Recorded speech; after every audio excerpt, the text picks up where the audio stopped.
안녕하세요. 전국의 요양보호사 사회복지사 선생님들. 그동안 3년을 채워야만 받을 수 있었던 장기근속 장려금 언제쯤 나도 받을 수 있을까 고민 많으셨죠? 드디어 2026년부터 제도가 대폭 개선됐는데요. 무려 7년 만에 변화입니다. 오늘은 선생님들께서 꼭 알아야 되는 내용, 그리고 실무자들도 꼭 알아야 되는 장기근속 청구 방법에 대해서도 말씀드리도록 하겠습니다. 첫 번째, 2026년 달라지는 장기근속 장려금에 대한 내용을 설명드릴게요. 이번 개편의 핵심은 장벽은 낮추고 혜택은 높였다 라는 내용인데, 기존에는 60시간 3년을 일해야 나왔던 장기근속이 이제 1년만 근속해도 월 5만원의 장려금이 지급됩니다. 얼마나 받게 될까요? 기관 유형에 따라 금액이 다릅니다. 첫 번째, 방문 요양에 대한 내용입니다. 1년에서 3년 미만은 5만원을 받고 3년에서 5년 미만은 11만원을 받습니다. 5년에서 7년 미만은 13만원, 7년 이상은 15만원을 받습니다. 요양원 주간보고 그리고 방문 요양의 사회복지사 선생님들 같은 경우에 업무 강도와 구인난을 고려해서 인상폭이 더 큰데요. 1년은 똑같이 5만원, 3년 이상은 14만원, 5년 이상은 16만원, 7년 이상은 18만원을 받게 됩니다. 대상 직종도 바뀌었는데요. 간호조무사, 요양보호사뿐만이 아니라 위생직 종사자도 받게 됩니다. 총 종사자의 37%가 받게 된다고 하네요. 그리고 몇 가지 주의사항이 있는데, 사회복지사를 하더라도 가산사회복지사, 즉 라운딩을 돌고 있는 사회복지사만 해당이 되고, 같은 기관에서 1년 이상 근무하신 분만 해당이 됩니다. 사회복지사로 일하였다 하더라도, 요양보호사로 1년 이상 일하였더라도 같은 기관에서 일을 하셔야만 인정이 됩니다. 두 번째, 청구 방법입니다. 장기근속 장려금은 선생님들이 직접 신청하는 것이 아니라 소속된 센터에서 청구해야 하는데요. 장기근속 기간이 1년부터 가능해지면서 많은 센터장님들이 이 방법을 궁금해하시는 분들이 많은 것 같아요.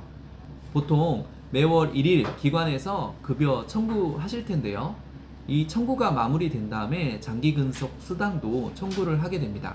경로는 다음과 같습니다. 장기요양 정보 시스템에서 급여 비용 청구 탭으로 들어간 다음에 장기근속 장려금에서 근무 내용 입력 및 조회를 들어갑니다. 2018년 이후로 되어 있는 데를 들어가시면 되고요. 이렇게 탭을 들어가게 되시면 입력하는 란이 나오는데요.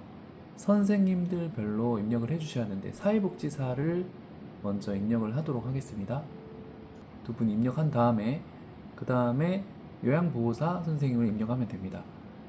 저희는 이제 매달 입력을 했기 때문에 이번 1월 달치만 입력하면 되지만, 근속기간이 1년이 되시는 분들 같은 경우에는 작년 2월부터 근속기간을 입력해 주셔야 가능합니다. 이런 입력을 다 완료하신 다음에 급여비용 청구에서 장기근속 장려금에서 이번에는 장기근속 장려금 청구 탭에 들어가서 이제 하면은 이 내용이, 입력한 내용이 조회가 되는데요. 입력한 내용을 조회를 해서 명세서 자동 생성을 눌러주시면 됩니다. 한 분 한 분 다 명세서 자동 생성을 이렇게 눌러주셔야 이렇게 생성이 되는데요. 실제 청구하셨던 화면이랑 비슷하다고 보시면 됩니다. 명세서 생성하고 나서 청구 화면에서 마지막에 전송하기까지 눌러주시면 됩니다. 그리고 저희는 전산에 입력하기 전에 60시간 이상 근무하신 분들은 수기로 파일처를 만들어서 보관을 하는데요. 그 이유는 전산으로 보는 내용보다 수기로 보는 내용이 더 편하고, 또 추후에 국민연금, 건강보험, 퇴직금 산정에도 60시간 이상 근무하시는 분들은 이 내용을 참고해야 되기 때문에 따로 파일처를 만들어 둡니다. 실무자 커뮤니티에서 확인해 보니까 센터장님들께서 이런 내용들을 잘 모르셔서 사회복지사 선생님들이 이 내용들을 찾으시는 분들이 많더라고요. 그리고 60시간이 안 된 달이 있더라도 3개월 연속이 아니라면 근속 기간이 계속 이어졌는데요. 근데 2026년부터는 60시간 미만 근로하는 시간을 인정해주는 기간이 6개월로 변경이 되었습니다. 그래서 이런 일도 가능합니다. 작년에 3개월, 4개월 연속으로 60시간을 못 채우신 분들이 계실 텐데요. 그런 분들은 안타깝게 근속 기간이 초기화되는 경우가 있었습니다.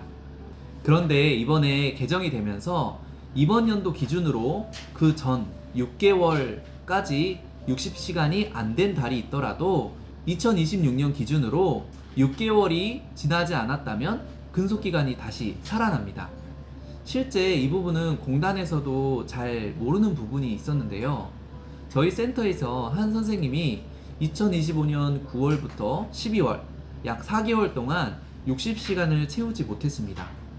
기존 고시 기준이라면 근속기간은 다시 안타깝게도 초기화됩니다. 그래서 1월에 이직까지 하셨었는데요. 그런데 고시를 제가 다시 읽어보니까 6개월 이내에 60시간을 충족하면 근속 인정이라는 고시 개정이 있었기 때문에 공단에 이 부분을 확인하기 위해서 전화를 했었지만 처음에는 안 된다. 작년에 4개월을 쉬었기 때문에 근속이 초기화된다 라고 답변을 받았는데 이미 4개월 이상을 근무 시간을 충족을 못 하신 거잖아요. 이걸 네. 25년도 수가 기준으로 그 고시 기준으로 봐주셔야 돼서 3개월 이상이 넘어가 버리시게 되시면은 최종 선정 가능 개월 수가 0으로 다시 돌아갑니다. 본부에 전화를 해보니까 2025년 9월부터 12월까지 그리고 이번 연도 1월까지 5개월을 쉬었지만 2026년 2월에 60시간을 채우면 이번 개정된 고시 기준으로 6개월 이내에 장기근속 수당을 지급할 수 있는 조건이 되기 때문에 이어서 받을 수 있다라고 정정을 하였습니다. 그래서 이번에 공단에 전화하면 무조건 답을 주는 게 아니라 정확하게 안내를 받기 위해서는 여러 번 확인해야겠다라는 생각도 들더라고요. 장기근속 수당 제도가 생기면서 요즘에 이런 요청을 하시는 분들이 많으신데요. 60시간 맞춰주세요 라고 요청하시는 분들이요.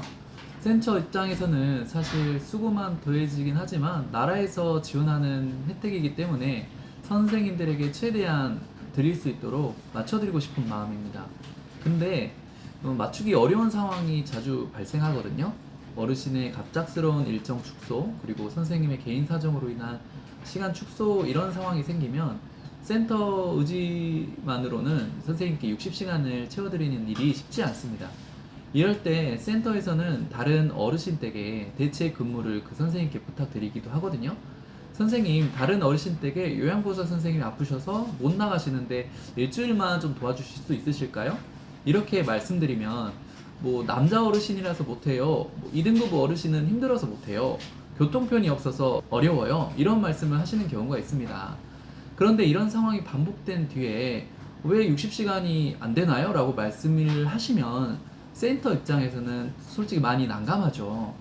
센터에서 요청드리는 부분도 협조를 해주셔야 원하는 혜택을 받으시는데 어려움이 없다라는 걸 말씀드리고 있습니다. 센터는 선생님들의 장기 근속이 계속 이어지길 진심으로 바라거든요.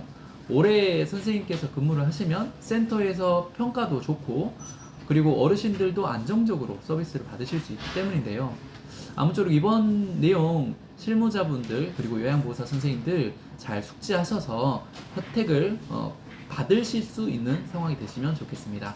네, 이번 영상 끝까지 시청해 주셔서 감사하고 도움이 되셨다면 좋아요만 한번 눌러주세요. 감사합니다.